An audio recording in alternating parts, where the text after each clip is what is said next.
болду. Кыргызстан менен Казакстандын құрама командалары ойноду. Финалдык беттеште ошо казак бауырдаштар утту. Эми жеңиш менен куттуктап коюш керек биринчи. Бирок деген сөз бар да.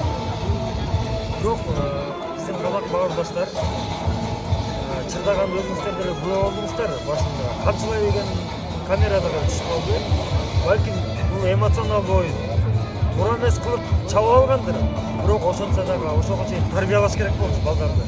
Камчыны колдонбо. Өлүп баратсаң дагы, кырылышып атсаң дагы кыргыздар камчы салып атса дагы сен чапма, анткени кыргыздар конок силерге деш керек болду.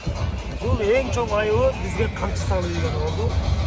Экинчи айыбын көрдүңүздөр, жанагы эле 10 номердеги казак жигит Манас Ниязовдун убак басып баратканда колунан тарткан видеосу түшүп калды. Бүт баары көрүнүп турат да. Бул илгерки заман жок азыр. Миңдеген, жүздеген камералар карап турат. Бул ушул эки учурга биз нааразы болуп калдык, кыргыздар. Бардыгынан сураңыздар.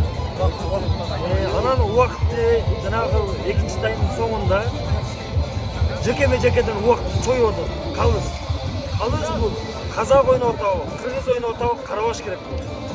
Соңунда Сужа жыргап секирип жүрөт. Антпеш керек.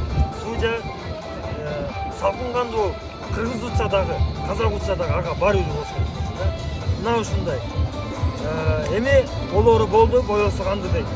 Казак туугандарды дагы